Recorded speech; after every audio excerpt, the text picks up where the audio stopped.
Pak Ahok, juga bukan rahasia bahwa di DKI banyak pejabatnya yang korupsi merajalela, menggurita, dan kemudian Anda saat ini dengan sikap yang tegas ingin memerangi korupsi. Persoalannya banyak orang meragukan apakah Anda punya nafas cukup panjang, mengingat banyak orang seperti Anda datang dengan semangat yang sama, belakangan kita lihat dia juga terlibat dalam korupsi itu sendiri. Bagaimana kami yakin bahwa Anda punya nafas yang panjang? Saya katakan itu kan karakter orang baru teruji setelah diberi kekuasaan. Makanya kalau kita gunakan pepatah Tiongkok kuno, memang saya sepakat. Kamu nggak bisa mengatakan Anda berhasil atau gagal sebelum bunyi 4 paku di atas peti mati Anda. Nah, ya mari kita buktikan nanti. Kita nggak bisa mengklaim, nggak bisa takabur. Nanti sampai kita meninggal orang bisa tahu, oh betul dia sampai akhir hayatnya seperti itu. Nah, tapi program yang kita lakukan itu yang penting. Mari kita mulai memperlakukan itu tidak ada transaksi dalam bentuk cash. Jadi kalau Anda masukin kue saja harus punya rekening. Sekarang semua pegawai harian lepas tukang sapu pun punya rekening. Nanti cita-cita kami semakin miskin seseorang di Jakarta, maka dia harus makin memiliki rekening bank. Supaya Untuk transfer semua itu ada di bank. Sehingga kita bisa memonitor transaksi. Misalnya kemarin, kenapa kita bisa ketangkap ada transaksi ke seksi kecamatan PU, tiap orang 50 miliar ke rekening pribadi. 50 miliar? Iya, itu karena dari transaksi bank. Jadi saya memaksa mereka semua untuk masuk ke Bank DKI di rootnya 100% punya DKI.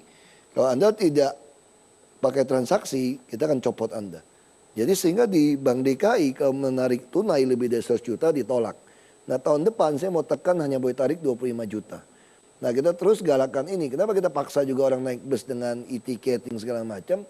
Ini untuk membaca transaksi termasuk perilaku orang. Menarik juga karena saya pernah nonton di YouTube. Bagaimana Anda mengatakan justru Anda memusuhi LSM supaya LSM marah dan mencari-cari kesalahan Anda. Padahal orang lain, pejabat lain takut betul sama LSM. Anda malah sengaja memusuhi supaya LSM mencari-cari kesalahan Anda. Maksudnya apa ya? Ya kan tadi kan dikatakan, kita kan manusia. Nggak ada manusia yang kuat. Nabi aja punya kelemahan istilahnya. Nabi bisa ngomong seperti itu. Kita bukan Tuhan, bukan malaikat. Kita manusia ini punya kelemahan. Kita bisa jatuh. Jadi kita jangan mengatakan orang berbuat salah, jangan-jangan kita lebih buruk daripada dia. Makanya dengan caranya banyak orang musuhin kita, mengawasi kita jadi baik kan. Kita mikir kan banyak orang gak suka sama kita nih, pasti semua nunggu nih kapan jatuhnya dia nih. Kapan dia buat salah. Nah dengan cara seperti ini itu juga satu pihak baik buat kita. Pihak yang kedua kita mendapatkan konsultan gratis, auditor gratis. Ya kan kalau kita gak terlibat setoran, dia pasti ngincer seluruh dinas kan yang berbuat apapun. Kalau dia ngincer, dia laporin. Ya kan ada yang bantu saya ngawasin, enak kan. Ya kok cek gara-garanya terus BPK aja aku panas-panasin supaya dia kejam sama kita. Baru tahu saya sekarang. Itu strategi yang baik sebetulnya. Baik, menarik. Tapi sebelum kita lanjutkan, ada baiknya kita dengar komentar beberapa warga DKI tentang Pak Ahok. Ini dia liputannya. Nyok kita nonton ondel-ondel, nyok kita ngarang ondel-ondel. Tegas. Orangnya tegas. Tegas. Galak. Ambisius. Wakil gubernur kan. Orang Tionghoa ya. Arogan. Cina. Dia itu benar-benar langsung terjun langsung, nggak kayak yang sebelum-sebelumnya kita nggak tahu kayak gimana. Tapi ini benar-benar benar-benar di cross check langsung gitu. Dia ya gimana gitu.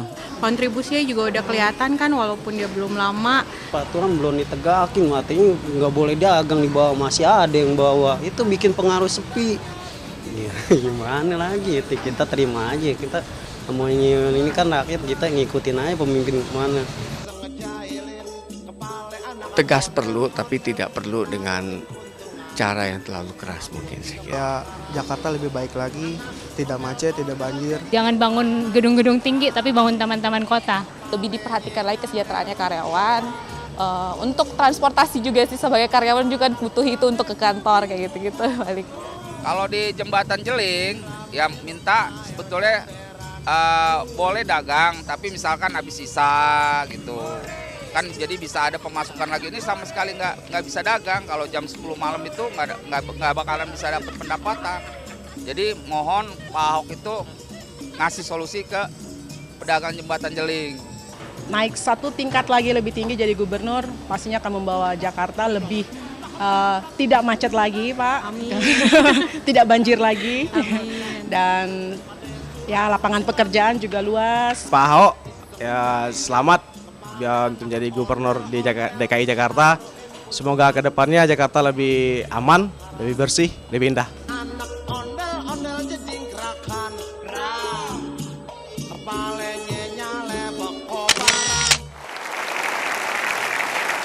Ya, tentu tidak semua pendapat warga bisa kita tampung, tapi itu yang kami dapat di Jakarta. Pak Ahok, Anda begitu kuat keinginan untuk memberantas korupsi. Anda pernah mendapat penghargaan beberapa kali sebagai tokoh anti korupsi. Tapi banyak orang mengatakan korupsi itu bermula juga dari kebutuhan atau kekurangan. Boleh tahu nggak, gaji wakil gubernur itu berapa sih? Kita setahun itu kalau di DKI cukup baik ya.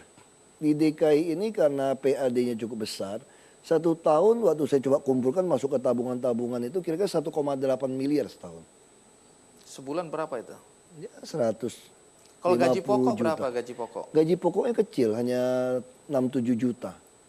Tunjangan apa Ya, aja Anda tunjangan, terus ada PAD, kita bisa dari 10 kali, ya, itu dari gaji, ada tunjangan rumah, itu dikumpulkan semua. dapat? Total berapa per bulan? Saya Oh, itu coba, saya kan semua masukin ke tabungan, saya pengen tahu dapat berapa. Ya kira-kira 1,8 M satu setahun. tahun. Menurut Anda cukup itu? Ya lumayan lah ya buat hidup, cukup. Gitu serius. Kalau saya tanya Anda ini orang kaya atau bukan? Kaya dong.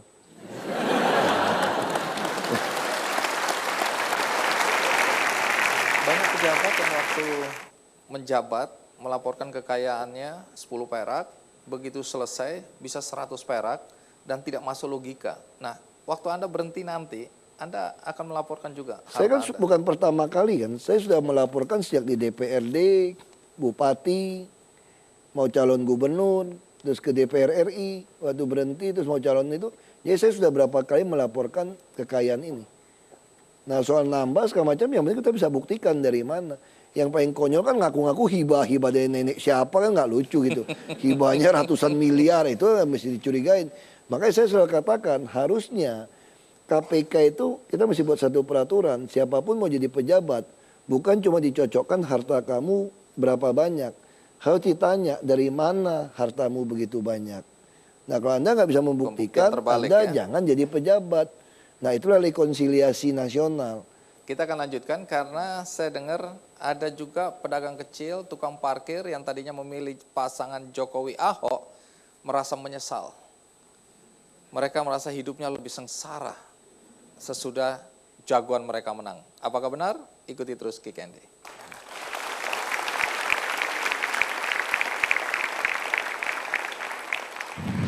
Mendingan saya bawa 45 juta balik lagi ke sungai.